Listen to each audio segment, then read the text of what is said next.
Понятно.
glove.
All right, guys, what's going on? Wrap-up show. Jim presumably on his way in. He's in Northern California for the weekend. He's going to make his way in at some point. He's with his family, so we give Jim a day off, at least to start the show. Welcome in, wrap-up show with John.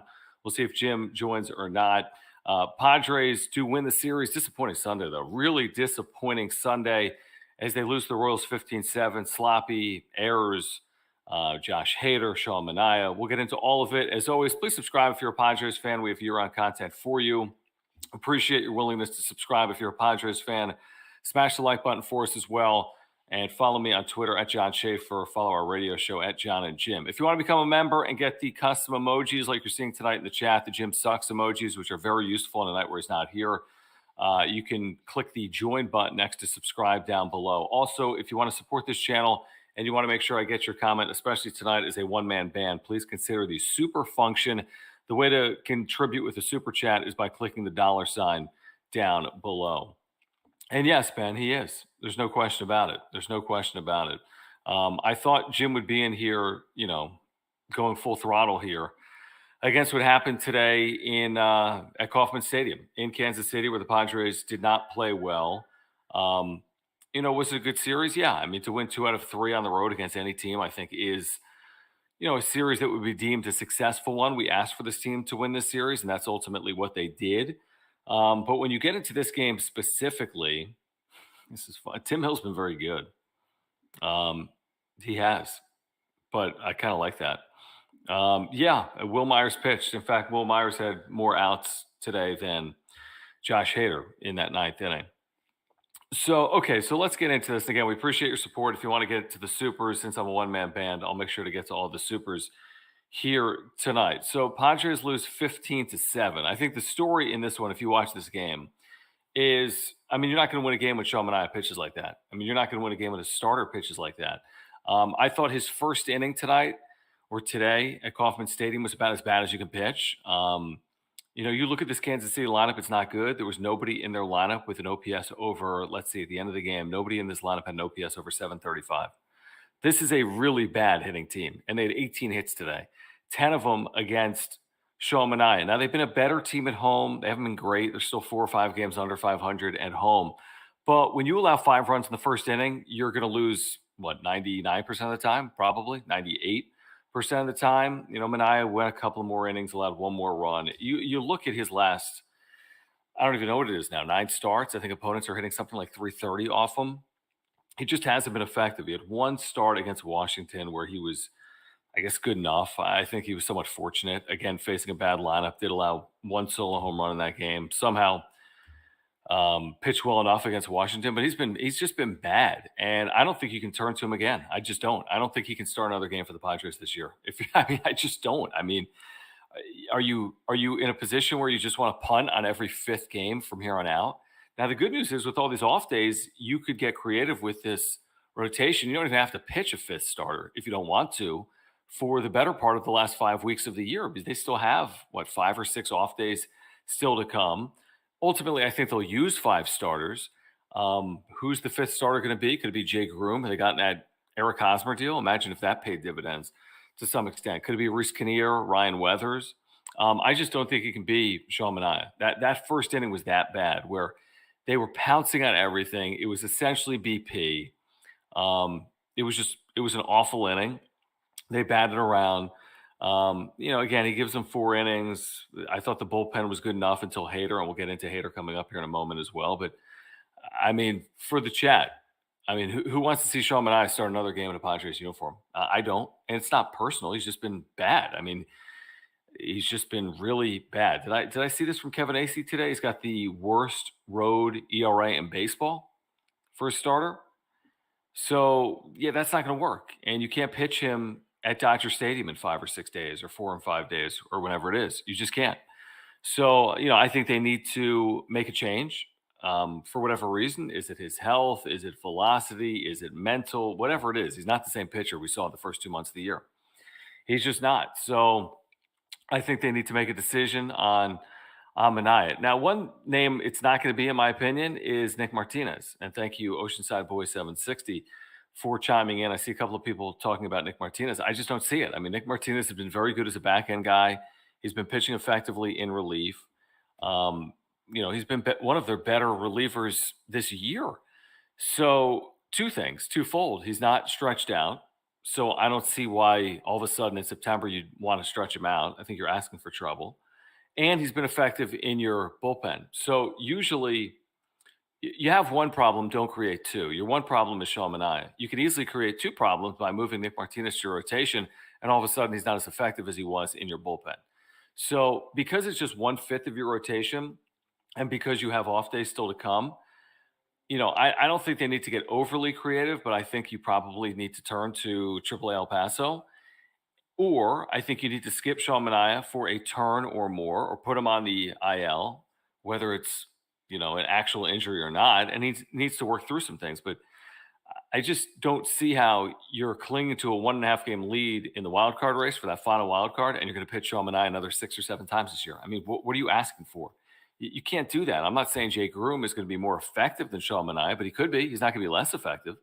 I can promise you that. I'm not saying that Reese Kinnear is going to be more effective, but he's not going to be less effective. So you know what Sean Manaea is right now, which is one of the worst starting pitchers in baseball. So knowing that, I think you need to look outside. And I'd be very surprised if Sean Manaea pitched at Dodger Stadium next weekend. I'd be very, very surprised if that happened.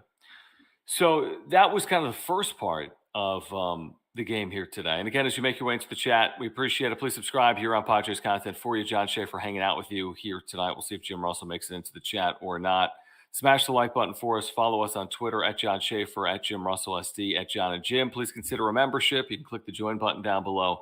And thank you for all the supers. It is a great way to support the channel. You can click the $sign down below. So you have the dynamic that played out with Manaea.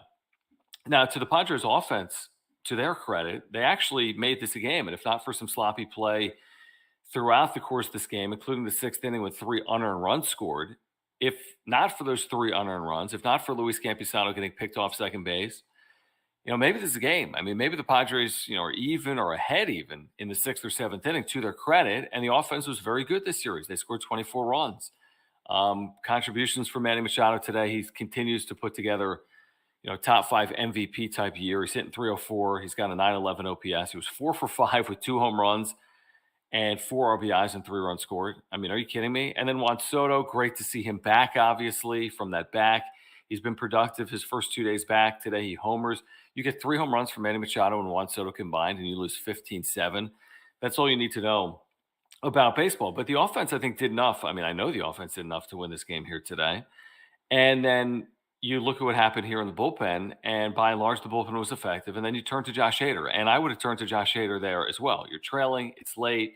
Best case scenario, he gives you a scoreless inning. Worst case scenario, he blows up, which is what happened here today. So everything I said about Manaea applies now to Hader. Hader has to go on the IL. I'd be very surprised if Hader pitches one meaningful inning from this point on for the Padres this year. I'd be very surprised. Can they hide him in the bullpen like they've tried to use him over the last week or 10 days? I guess you can. I don't know what the point of doing that is. There's a better option in AAA right now if you're looking for 26th man on a roster than Josh Hader. As crazy as that sounds, what I'm saying is Hader is not the closer you think you acquired. So don't pitch him trailing 6-0 or leading 12-3. Get him right. The way to get him right is not the way they're using him. The way to get him right is to put him on the IL and work on whatever he needs to work on. And I don't even know what can be worked on right now. I don't know if it's just going to be a failure until 2023. I don't think he's lost everything for his career, but I think he's lost everything right now. He's got the highest ERA in baseball since June 7th. Like, think about that. Josh Hader has the highest ERA, minimum 20 innings pitched since June 7th in the big leagues. Today, just an absolute train wreck. No command of anything. This has nothing to do with tipping pitches. I don't think it has a ton to do with velocity. He just can't command anything, and he looks lost out there. A third of an inning, 5 hits, six runs for Josh Hader here today. Will Myers had to clean up the mess, and Myers goes 2/3 of an inning, and he actually pitched, got more outs, recorded more outs in this game than Josh Hader. So I would say this with both Manaea and Hader. I'd be surprised if either pitch another meaningful inning for this team this year. I mean, it's hard to see how you just continue throwing them out there and expect different results, right? I mean, it's too late in the year. These games are too meaningful. You're down to your final 30 to 35 games. What's the number right now? 33 games. And you're going to let guys work through things? That doesn't make any sense. It just doesn't make any sense. Let's see here. So, Ben, thanks for hanging out. He says, I don't think Hader's going to go more than a month without pitching again. No, I said he's not going to pitch another meaningful inning for this team this year. Even if it takes him a week or two to find it, there's still a couple more weeks left in the season. Yeah, I just don't see him pitching one meaningful inning. I just don't. He's not closing games for the Padres September 26th when they're a game up or a game down based on what I'm seeing. I mean, we're a long way from that. And I tell you what he's also not doing. If he's not closing games September 26th, if this team is somehow fortunate enough to make the postseason, he's not closing games in the postseason either. There's just no way. I mean, how can you go from this lost to finding it again? And I'm not, again, it's not really a blame game. I know he's had a tough summer. I know this is secondhand. I think I saw this. I know his wife had a very difficult pregnancy. I know he missed some time for the birth of a child. There's a zillion factors. These are human beings. I mean, he's a human being. He's not a guarantee to be as good as he was in 2022, like he was in 2021, or he's not the same pitcher that he was in April, May. These are humans. I mean, they go through things like we all do. So that is understandable. But with that being said, from a team perspective, I just don't see how you could count on Josh Hader at all this year. I'm not saying 2023, maybe everything changes in the offseason. Maybe he is able to refine himself. Maybe. I mean, it's a huge maybe, obviously. I think there's a very realistic scenario he never pitches for this team in 2023. And ultimately, I think it's a shot worth taking. If you were A.J. Preller, I don't fault A.J. Preller on making this move. I really don't. Not at all. I would have made that move in a heartbeat. I was very complimentary of the move when he made it. But it's been a complete failure. And that happens sometimes. This is not a business that you get 100% hits on, obviously. And, A.J. Preller has had some swings and misses. He's also had some big swings that have worked out well. And Juan Soto is a huge swing that's going to benefit this organization in a big way. And hopefully that's in 2022. And if it's not, I trust that it will be, I'm talking about from a team perspective. He's already been very good individually. But, the Soto trade obviously was massive. The Hader trade at the time seemed like it was a significant one. But I can't count him. I've lost complete faith in Josh Hader. And I'd be surprised if the organization hadn't as well, at least in the short term. I think he goes on the IL. I think Manaea I guess theoretically you could put Manaea in your bullpen. I mean, what does that serve? So do you go from Hader as your 26th man who's pitching in mop-up duty to show Manaea as your 26th man pitching in mop-up duty? Maybe. I mean, maybe. But I don't have it in front of me, but Manaea's last 9 games, what's his ERA? 8? Is it higher than that? Something like that. It's just like these games against these teams. Look at the schedule still to come, folks. Dodgers for 9? So after you get through San Francisco, 9 of your final 30 are against the Dodgers. And the Brewers are playing cupcakes. Now, the Brewers, fortunately for Padres fans, don't take advantage. They did take 2 out of 3 this weekend, but it's not been a great team even against bad teams. Maybe they stumble down the stretch and the Padres are able to get in even if they don't play perfect baseball from here on out. Or maybe the Brewers play well, and that means you have to play well. And if you have to play well, how can you pitch Sean Manaea and Josh Hader? Ask yourself that question. And then what are we going to say at the end of the season if they miss out? Everyone's going to point fingers at everyone and say, oh, it's Fernando Tatis Jr. And I get it. Tatis was a big loss and is a big loss. No question about it. Big loss. But if you pitch Josh Hader and Sean Manaea down the stretch, you're asking for trouble. And you're asking to miss out. And even without pitching those guys, you're in a very, very tough spot. I mean, where the Padres are right now is in a very tough spot, which is needing to close, by winning, 55% of their games, but they've got a tough schedule with St. Louis and the Dodgers and even the White Sox and a road series in Colorado. Like, it's a very challenging schedule. They haven't played great against bad teams. They were fine this weekend against Kansas City. I would have signed up for 2 out of 3 heading into the weekend. You get greedy and selfish heading into Sunday, having taken the first 2 games. But, can they go 3-3 against the Giants and Dodgers here? I don't think it's going to be very easy. When you look at who the Giants are going to throw, including Carlos Rodon and Webb, and then you're going to Dodger Stadium. So, I'm signing up for 3 and 3 and a heartbeat right now. But again, that doesn't even guarantee that you still have that third wild card lead at the end of it if the Brewers all of a sudden get hot. So it's Rodon tomorrow. Thank you, Rich, for that. And, the Giants have been awful. Giants have been really bad. So get 2 out of 3, and you're in really good shape, and you've had a good trip despite everything we've been talking about. Lose 2 out of 3, and you put yourself in a position where if you don't win 2 out of 3 at Dodger Stadium, never an easy task, obviously, then you are, looking at a 4-5. You're looking at a 4-5 homestand potentially, or road trip. Sorry, I'm trying to do 2 things at once right now. Hold on 1 second, guys. I got to do something really quickly in YouTube. Appreciate you guys hanging out. And John Schaefer with you on the wrap-up show. I'm going to tell you about Mark Nimitz and Farmers Insurance coming up in a moment, the title sponsor here of the wrap-up show. 1 second.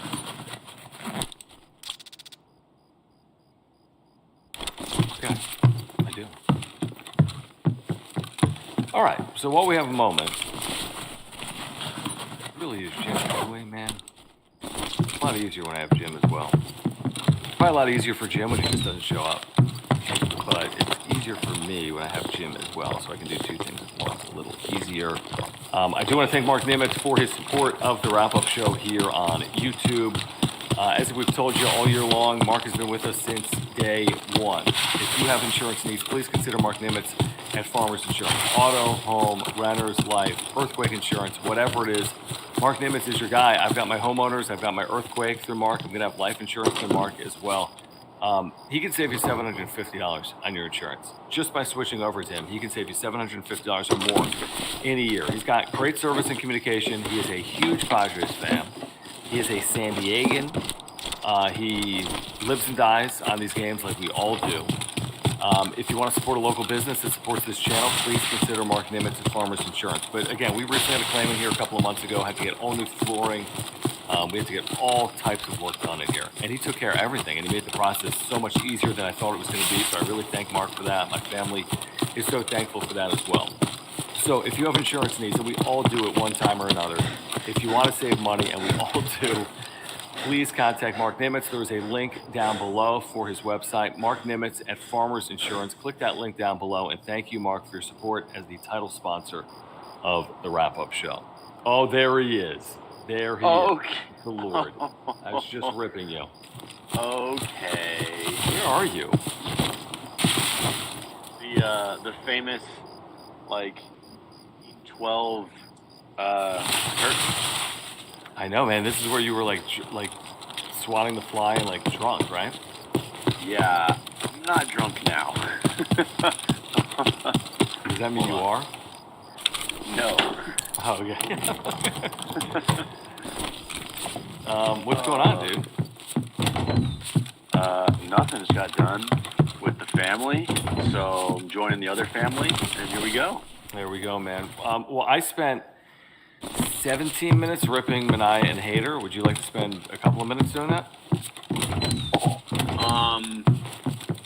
Yeah. Full disclosure, I didn't really watch much of today's game because I was at a wine festival and a seafood festival.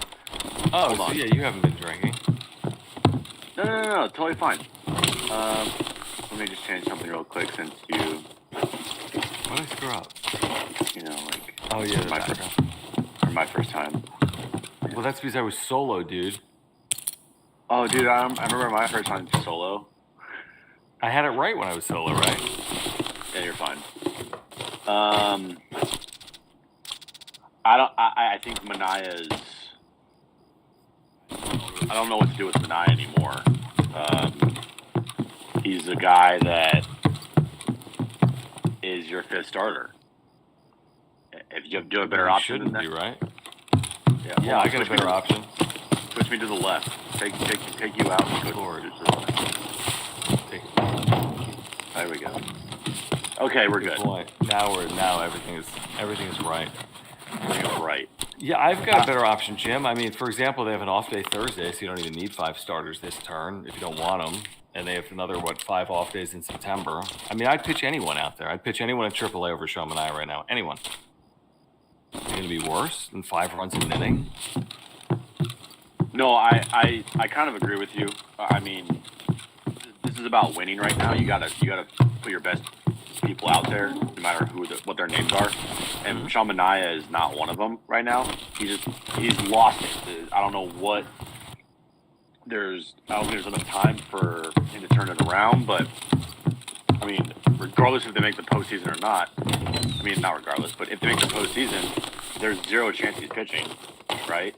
Zero chance. Zero. That's how I feel about Josh Hader as well. Right. But for Sean Manaya, like, worst fifth starter in the world? No. Right now, the situation that they're in, they can't afford to have him pitch every 5th day. So you're right. They have a bunch of off days. You have to limit the time Manaya pitches this year. Mm-hmm. Like, minimum in September.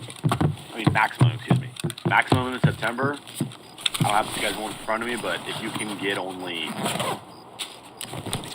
around 3 starts, 2 or 3 starts. I mean, 2's gonna be tough, but 3 starts max. With this rotation right now, because you can't have him pitch like 6 times in September. Are you kidding me? I don't see how you can have him pitch again, Jim. I mean, there's 33 games left. Your back's against the wall. Milwaukee's playing like AAA teams, and you're playing the Dodgers. I mean, you can't. He cannot pitch at Dodger Stadium this weekend. I mean, that is like I'd rather just forfeit the game. That's a game. That is a. The good thing is he doesn't have to pitch at Dodger Stadium. They're off Thursday, so you could just use your other 4 starters. They'd all be on normal rest. Is that right? Like, at this point in the season, sorry, you're skipping starts if a guy can't perform. And Sean Manaya, not only cannot he not perform, he is a literal machine out there. He is getting rocked every single outing. It is he just can't pitch anymore. He's done. It's over. You minimize the times he pitches. If you got to pitch him, then you pitch him. But if you don't have to, you have to make sure you get someone. You get another guy in there. I agree with you. And what do you think about Hader? Done. He's going to be a nice non-tender this offseason. I can tell you that. They'll say the only good part about getting Josh Hader this year is you'll save money. Yeah. But to trade away capital to say, I mean, you just can't even trade him. I mean, he's just got to go, right? The only prospect in that trade that you might be like, Estuary Ruiz. Yeah, But yeah, definitely. Taylor Rogers, you can find another Taylor Rogers. Sure. Denelson Lamet might come back to bite you in the ass, but he still has a long way to go. I don't know if he's ever going to be a starter again. Who else did they trade in that deal? A couple other prospects I don't even know I don't about. even remember. Oh, the Gasser, the freaking starter. Oh yeah. Well, Martinez is this team's closer. Along with Robert Suarez. Those two guys are your closers. Josh Hader is IL / you're not pitching him ever. And that's it. I agree. I mean, I don't see how Hader. I said this, and Ben Fadden took exception to it in the chat. So I said I don't see Hader pitching one meaningful inning for the Padres. Why would at least the remainder of this year? I can't see it. Why? Why would? I guess the reason he would is if somehow he figured it out. How's that happen in 5 weeks? I can't see it. How could it happen? He takes 2 weeks off and then he works himself back into the back end of the bullpen. I just don't see it. I don't think there's enough time, and you can't experiment. So I don't see it. I'm not saying he's not going to pitch again. He might pitch in a 12-0 game. I don't know. Maybe they hide him in their bullpen. I don't get the point of that, but I mean, you tried. Preller took a big swing on this, and right now he missed it by 6 feet. Yeah, no doubt. I'm not blaming him for it. I applaud the move. I think everyone did. And I don't think this is a situation that everybody was like, oh my God, why did I trade for Josh Hader? Mm-hmm. And I applaud the move at the time. I appreciate the try, but it just didn't work. Thankfully, you traded for Juan Soto. That's worked out pretty well. And you are thankful that you have Nick Martinez and Robert Suarez at the back end of your bullpen, because if you went with Josh Hader and he was your only closer, you're fucked. Yeah, and the truth is, I saw some people in the chat talking about it. I mean, Taylor Rogers has been way better than Josh Hader. There's no pitcher in baseball that's been worse than Josh Hader since June 7th. 12 ERA since June 7th. I mean, it's horrible. It's crazy. It's done. His stuff seems so flat. He's throwing 98, but it's the most hittable 98 ever. I don't know how he fell off a cliff here. It's kind of crazy to me. Well, he can't throw a strike. I mean, even when he throws strikes, he's completely lost. He's completely lost. When he throws strikes, he gets hit hard. I do think baseball is a lot of in between the ears. Yeah, and I think along with his mechanics, he's completely lost confidence, and that is the worst combination to have for a closer. Yeah, you're right. Hey, I mean, this would be the worst. I mean, Bo just said, he has the yips. I mean, that would be the worst possible scenario, other than injury. You'll just non-tender him after the season, and you'll save some money, and you hopefully don't have to worry about it because you won the World Series, and no one cares. Yeah. That's a nice scenario. I mean, what's going to happen is he'll get non-tendered, and then he's going to end up somewhere, and he's going to have like a 2.1 ERA next year and 39 saves. And how? That's going to happen, but again, it's like, do you want to take that risk and pay, what, 11, 12, 13? 17. Shit. Yeah, you're getting non-tendered, no doubt. Yeah, maybe that number drops a little bit because of this horrific year, but it'll be like, well, he already is making over 11 this year, so it only can go up. Oh, he's getting non-tendered. That's a guarantee. Yeah. I wanted to get to this comment real quick. Someone just said Drury has been awful. So I'm just looking at Drury in a Padres uniform. Let's see. In a Padres uniform in 23 games, he's at 198, 239, 337 for a 576 OPS. Drury has been awful. Like, that's really bad. Like, as bad as anyone on the Padres